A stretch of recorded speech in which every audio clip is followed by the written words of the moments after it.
বাবার অনেক দিন ধরে হার্টের একটা সমস্যা ছিল। ওষুধও খেতেন। 1 বছর আগে রিটায়ার করবার পর অবসরকালীন নানা চিন্তাভাবনায় 3 মাস যেতে না যেতেই তার স্ট্রোক হয়। সে যাত্রা সময় মতো তাকে হসপিটালে নিয়ে যাওয়ায় আর ডাক্তারদের তৎপরতায় রক্ষা পেয়ে যান। আমি অর্পিতা, বাবা মায়ের একমাত্র মেয়ে। পড়াশোনা শেষ করে চাকরির পরীক্ষার প্রস্তুতি নিচ্ছি। বাড়িতেই থাকি। আমাদের 3জনের পরিবারের সংসারের কাজকর্ম আমিই করি, কারণ মায়ের দুটো হাঁটুতেই সমস্যা। চলাফেরা করতে কষ্ট হয়, তবুও তিনি বসে থাকেন না। ডাক্তার বলেছেন আপাতত একটা হাঁটুর অপারেশন করা প্রয়োজন। প্রায় 4 লক্ষ টাকার মতো লাগবে।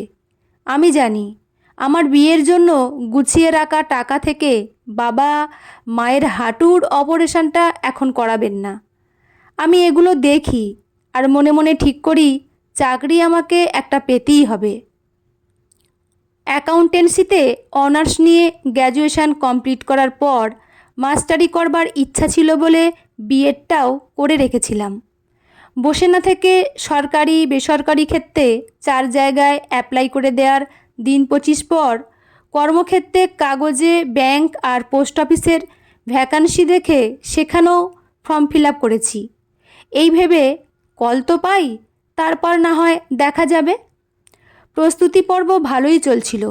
এরই মধ্যে বাবা বললেন রবিবার ছেলের বাড়ির লোক তাকে দেখতে আসবে। বাবার কথা শুনে রাগ হলো, সেই সঙ্গে অভিমানও। তবু বললাম, বিদায় করতে চাও? তাহলে লেখাপড়া শেখালে কেন? এত দূরে এসে যদি নিজের পায়ে দাঁড়াতে না পারি, তাহলে তো পড়াশোনা শেখাটাই বৃথা। আমি তো বলিনি বিয়ে করব না। অন্তত নিজের পায়ে দাঁড়িয়ে আমার ইচ্ছেগুলো পূরণ করতে দাও, তারপর না হয় তুমি বিয়ে দিও। আমি তখন না করব না। বাবা এগিয়ে এসে হাসি হাসি মুখে বললেন, দেখ মা, আমি চাইছি সুস্থ থাকতে থাকতে যাতে তোর বিয়েটা দিয়ে যেতে পারি। ছেলে বড় চাকরি করে। যদি তোকে ওদের পছন্দ হয় তাহলে আমি আর দেরি করব না, বিয়েটা দিয়ে দেব। তুই আর আপত্তি করিস না। আপত্তি আমার এখানেই। ছেলের পছন্দ হলে সে আমাকে বিয়ে করতে রাজি হবে, অথচ আমার পছন্দ অপছন্দের কোনো দাম নেই। তাহলে লেখাপড়া শিখলাম কেন? এ কথা বাবাকে বলা যাবে না, কারণ তার একবার স্ট্রোক হয়ে গেছে। বাবা চাইছেন হঠাৎ করে তার যদি কিছু হয়ে যায় তাহলে আমার কি হবে। এই রকম একটা দুশ্চিন্তার জায়গা থেকে বাবা আমাকে একটা ভালো চাকরি করা ওয়েল সেটেলড ছেলের সাথে বিয়ে দিতে চাইছেন।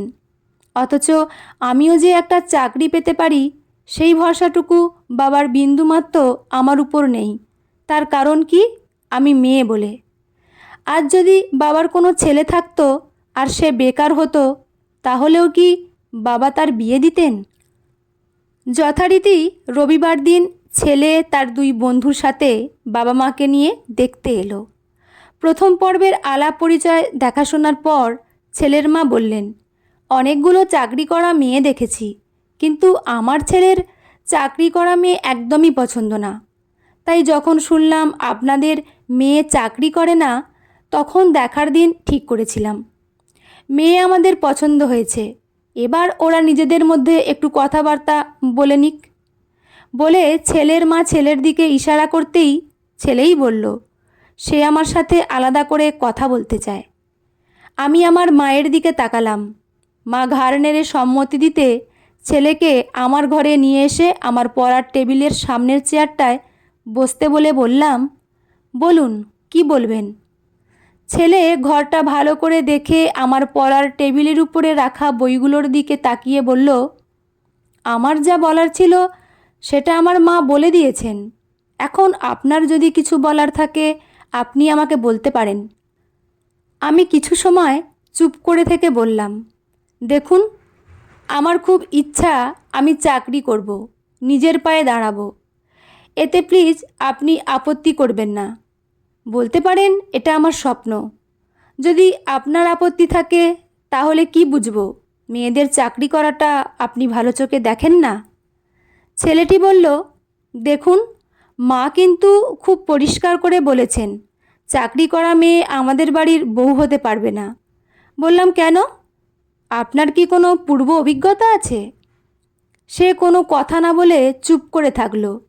বললাম, তাহলে নিশ্চয়ই আমি আপনার থেকে একটা ফেভার আশা করতে পারি। ছেলেটি ভ্রু কুঁচকে বলল, কি? বললাম, আপনি দয়া করে আমাকে আপনার পছন্দ হয়নি বা যা কিছু হয় একটা বলে এই সম্বন্ধটা বাতিল করে দিন। এটাই হবে আমার প্রতি আপনার করা ফেভার আর আমার আপনার কাছে অনুরোধ। ছেলে বলল, সেটা কি করে হবে? আমাদের তো সবার আপনাকে পছন্দ হয়েছে, অপছন্দের কথা বলি কি করে? বললাম, অন্য কোনো কারণ দেখিয়ে দিন। তাছাড়া ধরে নিন আপনাকেই আমার পছন্দ হয়নি। আমার কথা শুনে ছেলে মনে হয় ধাক্কা খেলো। সে উঠে দাঁড়িয়ে বলল, আমাকে আপনার পছন্দ হয়নি? বলেন কি? আমি এত বড় একটা চাকরি করি, দেখতে শুনতেও খারাপ না, অথচ আপনি বলছেন আমাকে আপনার পছন্দ হয়নি? বললাম, আমার পছন্দটা একটু ডিফারেন্ট। চেহারার চটকদারি বা ভালো চাকরি না হলেও মানিয়ে নেওয়া যায়, যদি তার মানসিকতাটা একটু উঁচু লেভেলের হয়। আপনি তো বিশ্বাস করতেই চান না। বর্তমান দিনে মেয়েদেরকে এগিয়ে আসা উচিত, নিজের নিজের যোগ্যতা অনুযায়ী সম্মান পাওয়া উচিত। আপনি আসলে আপনার বউকে স্বাধীনতা দিতে চান না, তাই তার চাকরিতে নিষেধ আছে। আপনি চাইছেন একজন শিক্ষিতা সুন্দরী সর্বক্ষণের কাজের মেয়ে, যে আপনাকে আর আপনার পরিবারকে সেবা করবে। তাই আপনাকে বিয়ে করতে আমি পারবো না। এরপরও যদি আপনি জোর করেন, তাহলে আমি আমার বাবার কথাও হয়তো শুনবো না। কারণ জীবনটা আমার, তাই যেখানে আমার ইচ্ছার কোনো দাম নেই, স্বাধীনতা নেই, সারা জীবন শুধু অ্যাডজাস্ট করতে হবে, সেখানে আমি বিয়ে করতে পারবো না। ছেলে দুম করে বলে বসলো, আপনি চাকরি করতে চাইছেন কেন? স্বাধীনতার জন্য না টাকার জন্য? একটা শিক্ষিত ছেলে যে নাকি বড় চাকরি করে, সে যে এমন কথা বলতে পারে, সেটা আমার কল্পনাতেও ছিল না। উত্তর দেওয়ার ইচ্ছা ছিল না, তবু বললাম, লেখাপড়া শিখে ঘরবন্দি হয়ে থাকবো কেন? যথেষ্ট যোগ্যতা থাকতেও নিজের প্রয়োজনে অন্যের কাছে হাত পাতবো কেন? কেন আমি আমার জন্মদাতা মা বাবাকে আমার ইচ্ছা মতো দেখাশোনা করতে পারবো না? আমি সেই স্বাধীনতা চাই, যেখানে আমি আমার মনের ইচ্ছা পূরণ করতে পারি। 24 বছর পর্যন্ত একটা মেয়েকে তার বাবা মা লালন পালন করে, লেখাপড়া শিখিয়ে শিক্ষিত করে, অথচ সমাজের অদ্ভুত নিয়মে সেই মেয়েটির বিয়ে হয়ে যাওয়ার পর সে তার বাবা মার কাছে পর হয়ে যায়।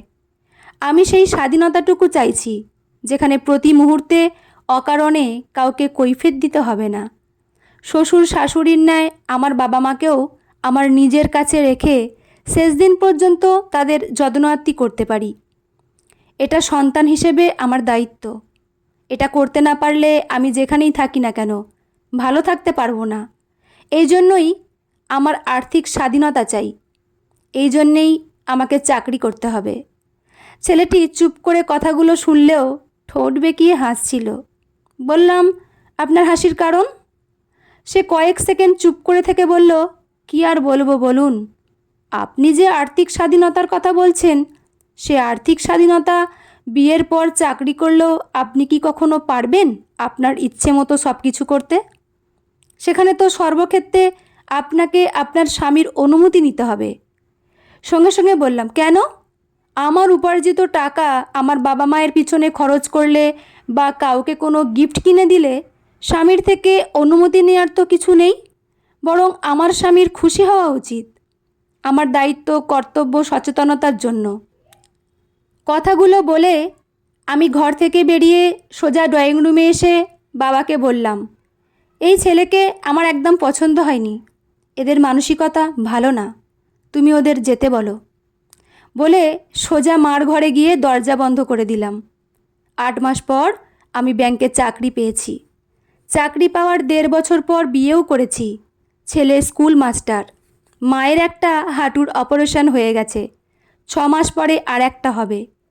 আমরা সবাই একসাথে থাকি, বাবা মা শ্বশুর শাশুড়ি আর আমরা স্বামী স্ত্রী।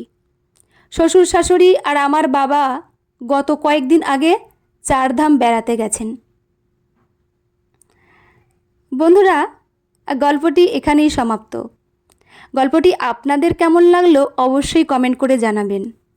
লেখা সুপ্রিয় ভট্টাচার্য, পাঠে আমি রিমি। দেখা হচ্ছে পরের কোনো গল্প নিয়ে। ভালো থাকবেন। ধন্যবাদ।